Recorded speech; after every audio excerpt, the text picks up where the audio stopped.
She had written a letter to President Obama, essentially sort of warning him in the nicest possible way that she was going to come to Washington at some point, and the point of her trip would be that this Texas holiday, Juneteenth, should be celebrated all over the country. It should be a national holiday marking the end of slavery, not just a Texas holiday. She thought we should actually celebrate as a country from June the 19th all the way to July the 4th for Independence Day. Same way we celebrate Mardi Gras for a big chunk of February. She was saying, let's celebrate liberation and independence as a whole country together for the whole end of June through the first week in July. Juneteenth in June to July 4th in July. Let's make that our national reflection and celebration of independence, liberation, freedom. So she had sent President Obama her letter. But then in 2016, when it was his last year in office, she decided she would go see him. She would walk to Washington, D.C. from Fort Worth, Texas. She was 89 years old when she did that. Again, that was 2016. She has been leading a national effort to try to have the holiday recognized all these years. She said that she wanted to bring 100,000 signatures on a petition to Congress when she went to Capitol Hill in 2020. By the time she actually got to Capitol Hill with her petition in September of last year, September 2020, she didn't have 100,000 signatures on her petition. She had 1.5 million signatures on her petition. Now, she did not succeed in her goal on that trip to Washington, September of last year. But, try again. In February of this year, the legislation to actually create the holiday was introduced yet again. And this time, like she said, everybody needs an opportunity. And when the House passed it yesterday, Miss Opal Lee, 94 years old now, said she was overwhelmed with emotion. I've got so many different feelings, all gurgling up here. I don't know what to call them all. I'm so delighted to know that finally we've got a Juneteenth bill passed. Miss Opal Lee was on hand for the signing ceremony. She was given pride of place with a front row seat alongside roughly 80 members of Congress and local officials and activists and community leaders who advocated for this. Her outsized role in the events that led to passage of the bill also warranted a place for her in the president's remarks today. We're blessed to mark the day in the presence of Miss Opal Lee. As my mother said, God love her.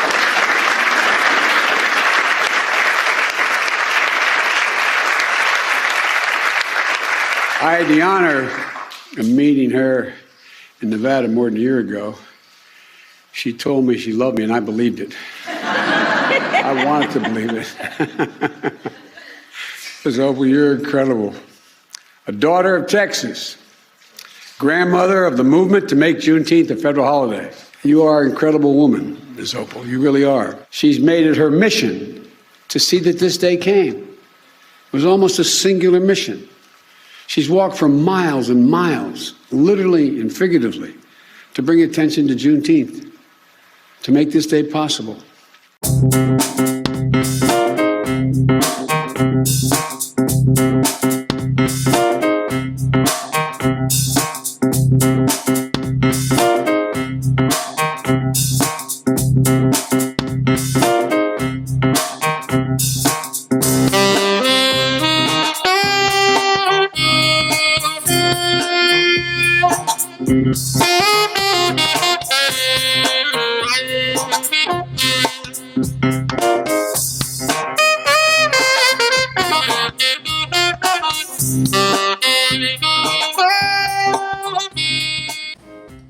Hello, this is John Armwood on the Armwood Opinion Channel, and we'll be talking today about the Juneteenth celebration, which is today, the 19th of June, and critical race theory, which is out of the blue came into the news media through the attention of Republicans, even though it's been around for at least 40 years and arguably 50 years.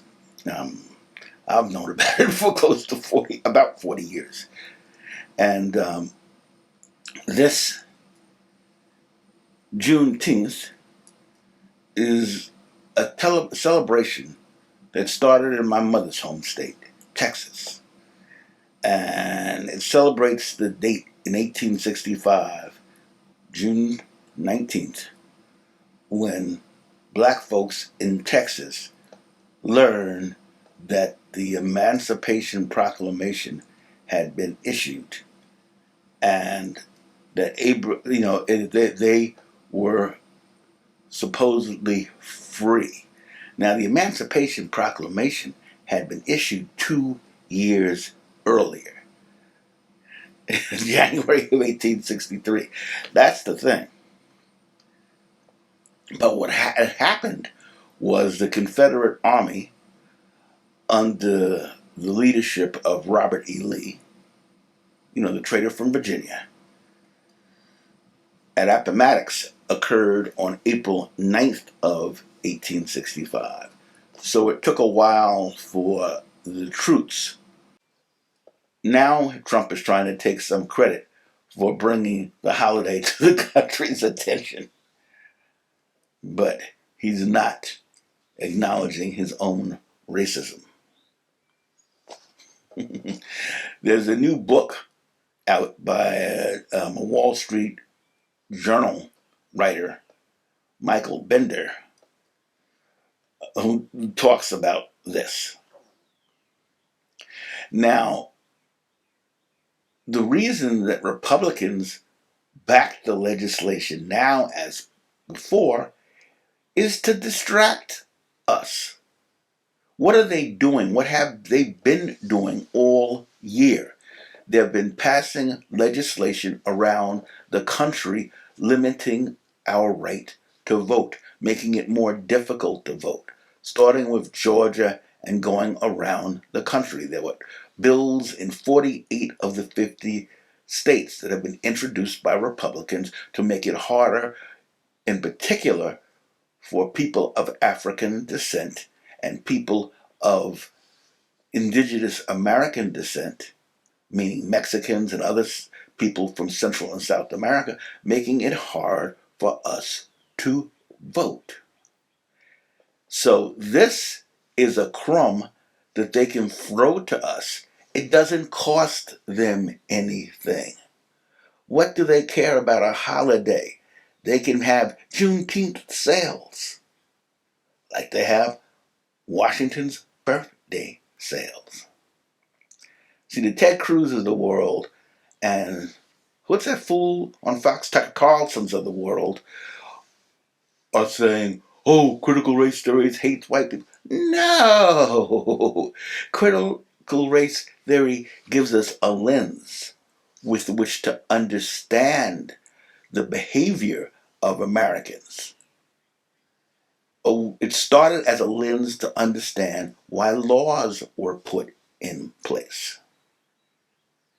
You don't have to be white to appreciate critical race theory or to engage in critical race studies.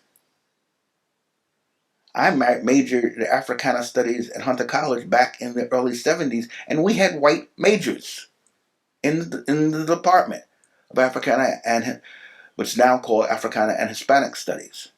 Back then it was Black and Puerto Rican studies. They just changed the name. But get the point.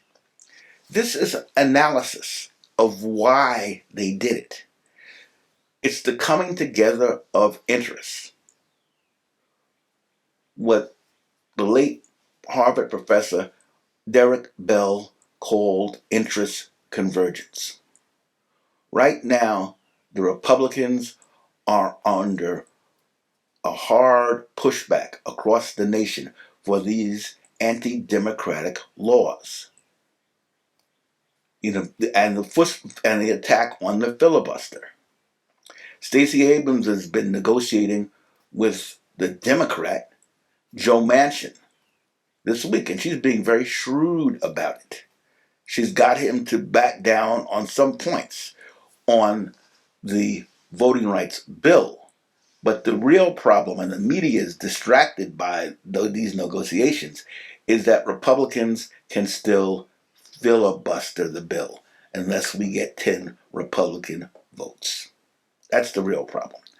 So this is a way of saying, we're not racist. Look, we voted for Juneteenth, the holiday celebrating the freedom of slaves.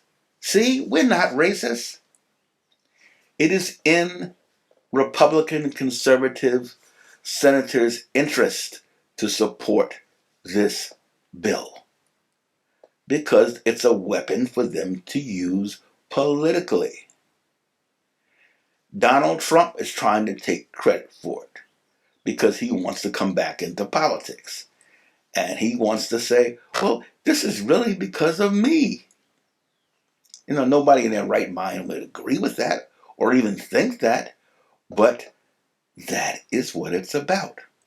So, yes, critical race theory or critical race studies, my preferred term, is a lens by which you can easily understand why very conservative, even racist senators would support it because it is politically in their interests.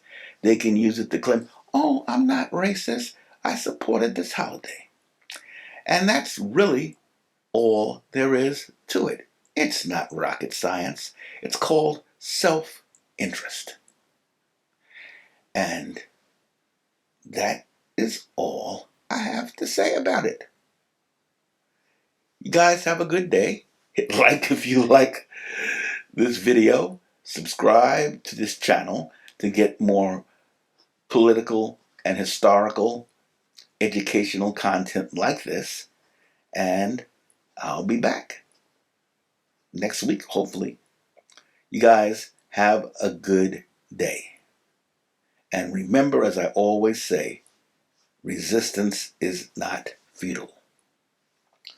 And of course, that comes from a play on Star Trek, really the Next Generation and Voyager series, where the Borg were the enemy, and they would say resistance is futile.